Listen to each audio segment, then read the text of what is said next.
Hello, golf fans. Welcome back. Joe here once again for the Sports Geek, bringing you a preview and my best bets for this week's DP World Tour action. We do already have an episode live with my squad for the BMW Championship, but here in this episode, I'm going to be focusing on the Nexo Championship taking place at Trump International Golf Links in Scotland. This is a tournament I have actually particularly been looking forward to. We've got a proper links course on our hands, real exposed conditions, tricky winds likely to come into play as well. And all of this basically puts a premium on good quality ball striking and players that can flight down their wedges into these greens. When I'm actually building a profile for this event in particular, this actually didn't take me that long. The five-man squad I had in mind for most of the week. I only had to knock a couple off my long list for this tournament. But the profile around this event, really, I'm looking for players with strong tee to green game, good with their irons, capable of flighting those wedges down as mentioned, and hopefully comfortable on these greens as well. But the foundation here for success is proper good ball striking from fairway to green, particularly with the shorter clubs in the bag. Okay, so we have had a little bit of a poor run in the last few weeks, but the squad I put together for this tournament hopefully gets us back into the winners' enclosure. Like I said, I am particularly strong on these, hence putting up five players for this tournament. I've got three flashy players, and then I've got two players which are much more sort of consistent, straightforward type of golfers that I think give us a really good balance to the squad. And when you actually look at this field, it's not got a lot of depth when you look down at the market. So I'm quite keen on the five players that I have this week, and hopefully they can give us a nice result here on the Sports Geek. Before I go on to my selections, don't forget to like and subscribe to the channel, completely free for you to do so. And hopefully we can pay you back with a few winners along the way. And you can also sign up to the Sports Geek completely free for more content on the golf, horse racing, NFL, and all of the rest of the good stuff too. Okay, let's get into the squad. And we are going to start off with quite a short price in the field, and it is going to be Casey Jarvis at 16 to 1. He's an outstanding player from tee to green, had a really fine season of things already on the DP World Tour with two wins to his name. He won the Kenya Open and then followed that up by victory in his home open, of course, the South African Open. He's only a 23-year-old as well so far. He has now since been playing a little bit more on the PJ Tour, and he has actually competed in three of the four majors this year with the Masters, the PJ Championship, and also the Open. So he has earned those opportunities through good golf this season, and we are going to see him on the PJ Tour much more often next season. However, this looks like a really good opportunity for him to add another title in 2026. I wouldn't necessarily say that Casey Jarvis is particularly well suited to links golf because he hits that big power fade off the tee. He also hits quite a similar shot shape from the fairways as well, which wouldn't necessarily be so ideal. But because he's so accurate with that shot shape, providing that he's pretty good with his irons this week, he should be in contention over 4 days here at the Trumps International Golf Club. He will make his fair share of bogeys, Casey Jarvis, be aware of that, but he does have a really high conversion rate with his birdies too, and hopefully that outweighs the bad stuff over the 4 days. Now, last year there were only 9 players under par, so the scoring isn't going to be that deep. There's going to be plenty of players making bogeys. Casey Jarvis is always one of those. However, he's got a real high birdie rate to go with it too. He's undoubtedly one of the best players in this field.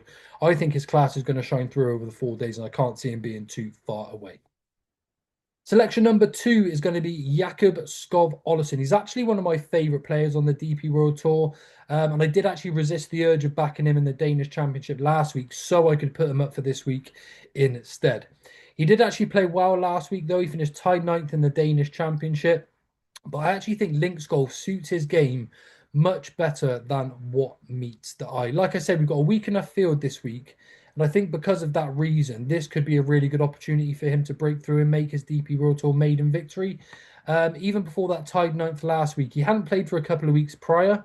But when he did, he finished tied sixth in the Corales Punta Cana Championship on the PGA Tour. So the form is absolutely there once more. Now, he is quite similar to Casey Jarvis, really volatile, definitely going to make his fair share of bogeys, but he will make plenty of birdies too. And there is a little bit of a secret weapon that I like about Jakob Skov Olesen this week, and that is his wedge play. Now, when I was playing as a professional myself on mini tours and qualifying for the European Tour and Euro Pro Tour and things like that, the players that always stood out to me were those that could flight their wedges down and flight their wedges up and still generate loads of spin. Skov Olesen reminds me of one of those players. Now, that means links golf for him will not play like it will for most players. He can actually be quite attacking. And when you look at some of the scoring that he has posted this season, you can see why he is such a volatile player. He can shoot 7, 8, 9 under par, but he can also shoot 4, 5, 6 over par. But he's got some really good form at this tournament, finishing tied third in this event last year. His wedge play is supremely good. He's going to be plenty of good positions off the tee. I don't see why he isn't going to score well here over the 4 days. And again, flary player, but I think he's going to have an outstanding chance this week. Next up, this is a player I actually think is probably the most overrated in the entire field. It's actually Haotong Li at 33 to 1. I honestly thought he was going to open up half the price for this tournament. A proven world-class player, proven winner, and he's a really good player in links golf too. He's actually finished in the top 4 in the Open on his last 2 starts there. And last season, he actually went out in the final group with Scotty Scheffler at Royal Portrush, playing really good golf. There's so much to like about his game. He's got really strong golf pedigree when it comes to links golf. And I'm not sure many players in the field would have the top 4 finishes in the Open that Haotong Li has obviously produced there. So with regards to credentials on links golf, Haotong Li should be much shorter in the betting, but you can get 33 to 1 about his chances. And I think he's a really good fit for this week. For anyone that has been following me on X or Twitter, you may have seen my post on Dan Brown earlier in the week because he opened up at 55 to 1, and that was a staggering price for a player of his credentials, but that was quickly sharpened up. He is now into 25 to 1, but another player with a really strong pedigree for links golf. He has obviously had a top 10 finish at Royal Troon, and he actually opened up with a round of 65. And when you look at the game of Dan Brown, very, very simple. Short backswing, nice and easy follow through, nothing too flashy. Tee to green golf, pretty solid, and he's got a pretty good short game when it all follows suit too. Now, Dan Brown has been a little bit in and out of form this year due to a few injuries, but he's definitely one of the best players in this field. And like Haotong Li, he holds some of the strongest credentials on links golf in this field. He should be much shorter again in this field. He finished top 20 in the Open Championship this year too. I think he has an outstanding chance this week. The final selection is Shaun Norris at 66 to 1, a player that I've followed for quite a long time now. He's actually picked up a few titles along the way too. 9 of those coming in Japan, but he's a multiple winner on the DP World Tour as well. And this is a player that has a really good short game. And pretty good from tee to green as well for the most part. You don't win on the Japan Tour unless you've got a really good short game too. The fact that he's managed to win 9 times there should not be overlooked. He'll keep things simple from tee to green, like I said. Really straightforward, repeatable golf swing from tee to green. Don't see why he won't be hitting plenty of greens around this golf course, and his putting is good enough to enable him to compete at this level too. So look, we have a 5-man squad for this week, and I'll be disappointed if we don't have the winner from these 5 players. But just to recap, we have Casey Jarvis, Jakob Skov Olesen, Haotong Li, Dan Brown, and Shaun Norris out there at 66 to 1.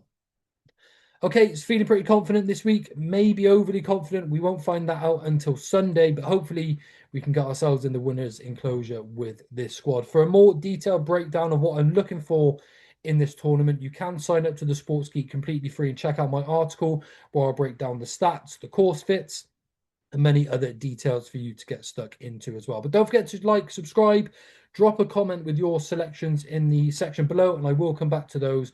Love talking golf with all sorts of new people. Thanks again for tuning in here at the Sports Geek, and I'll see you all real soon.